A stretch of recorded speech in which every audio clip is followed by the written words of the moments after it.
Bang, bang. You already know what it is, man. This is Gunner's Profiles, and this is the situation part one. As you can tell, the co-host today, yes, one of the Wisemen, that's Dubs, Santa Bruta's finest. Yes, indeedy. I wrote graffiti on the bus.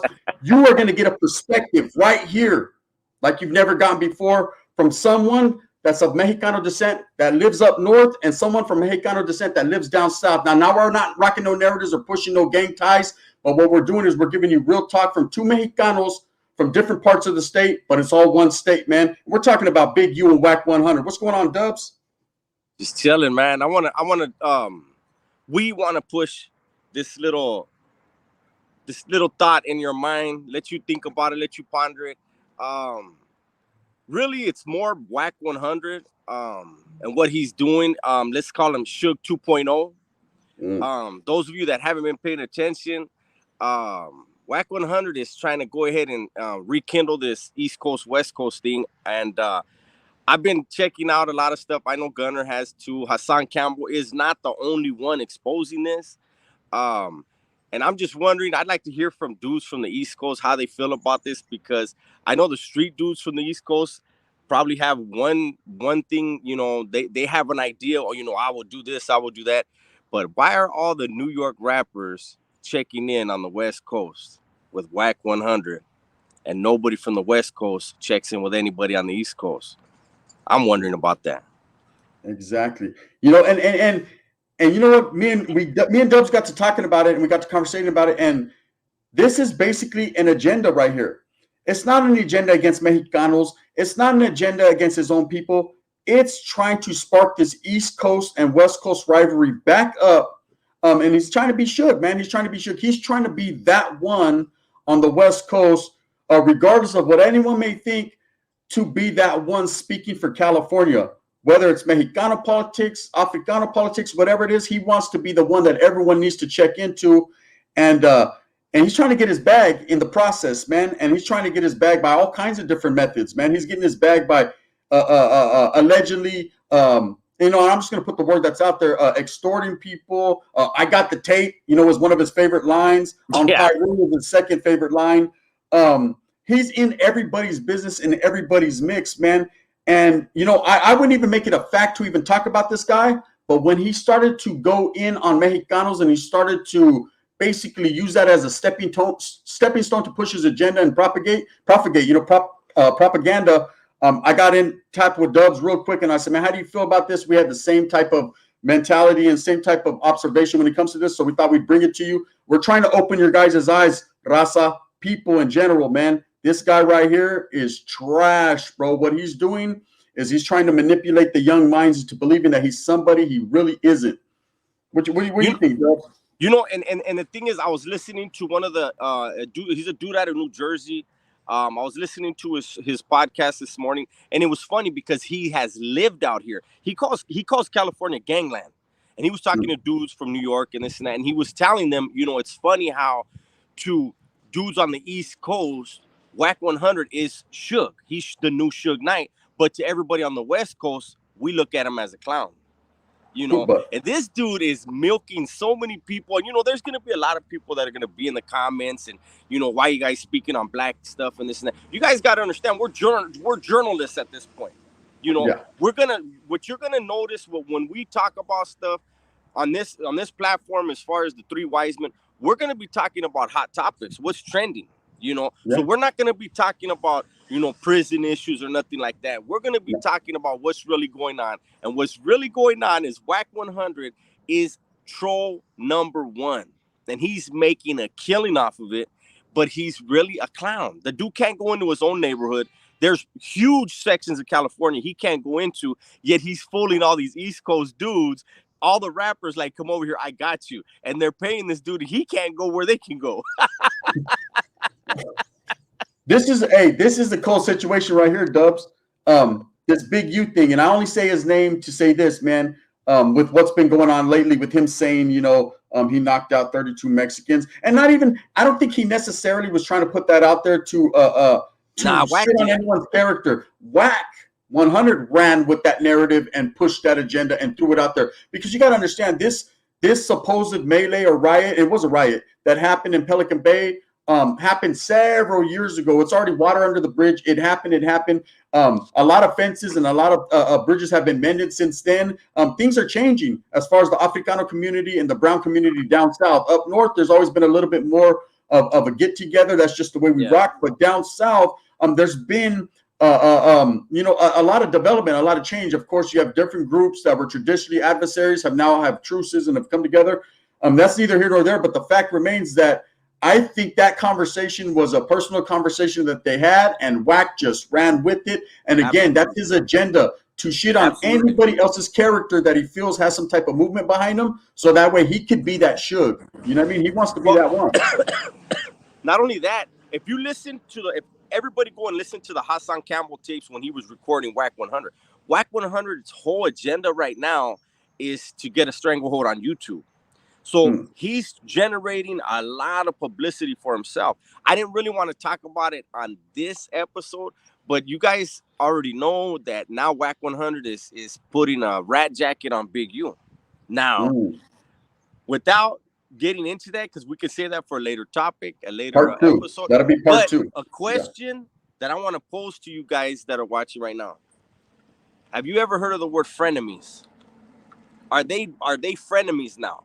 Is this a fake beef to blow up both channels? Because they've been friends for a long time. They've been making money together for a long time.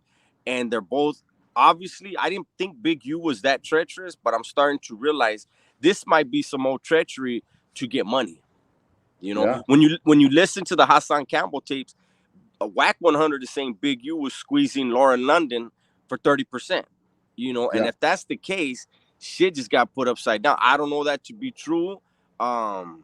Big U's from the same neighborhood as him, and we don't need to get into all that yet. Maybe that's going to be another episode.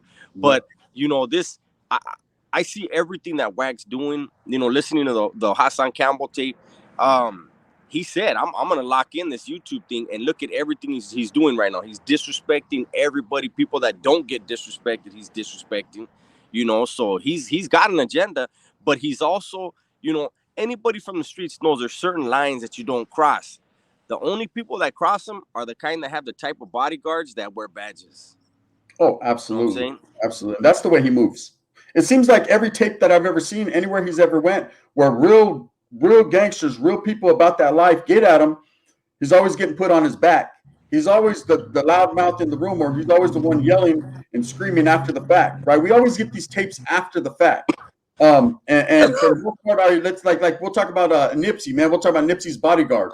Now that's a real one right there. He didn't hesitate, man. When I think when Wax first started going bad is when he first disrespected Tupac and he disrespected Nipsey, who are looked at as legends in the Africano community and the Latino community as well, because we all listen to the same type of music, man. We all like that West Coast flavor, that West Coast G-funk, right? And we all looked up to these individuals. These individuals gave a lot back to the communities. That's just a fact. And they got put up on this pedestal as legendary status. It's unfortunate that this happened after they passed on, but that's usually how it goes, man. You get no motherfucking love while you're living, but as soon as you pass, now everyone has their name in your mouth or in their mouth. And so this is when Wax started to disrespect these individuals, is when he started to make that turn. And he's seeing that hype train was going, and he's just putting momentum behind it. But in the end, he's burning a lot of bridges with the streets in the process, real ones. Mm-hmm. Yeah, and it's gonna catch up to him sooner or later. Big U supposedly made a response and said it's the month of Ramadan, so I'm not gonna respond to COINTELPRO. So he's saying the dude is an agent, an agent of chaos. COINTELPRO has infiltrated everything. It's a CIA thing, it's a government thing. They infiltrated the Black Panthers. Any movement that they fear, they infiltrate, and they use somebody from within that organization or that lifestyle. And I'm starting, I'm not somebody, it's never been the way I was brought up to put a jacket on nobody without proof. But I think the proof is starting to be in the pudding on Wack. Nobody in their right mind makes the type of enemies, makes the type of statements that he's making without having some kind of backup that is on a whole nother level. This motherfucker got Joe Biden's finger on the nukes for him right now. Yeah, it's you know what? And trip out on this, Dubs. I think the second thing that opened my eyes to him was when he sat down with 6ix9ine. When he sat down with 6ix9ine, man, how did he even get in communication with this guy when this guy moves with fucking people, feds all around him? You know what I mean? Well, here's the thing. The Hassan Campbell tape talked about that. Wack 100's hit supposedly. What he had planned to do was have that meeting and then take off on DJ Academics during the interview, or somebody in that room he was planning on taking off on for the clout. But it was all open setup. But I think somebody was in that room that scared Wack enough to where he realized, I'm not going to come out on top on this one. I'm going to have to let it pass. That's the rumor.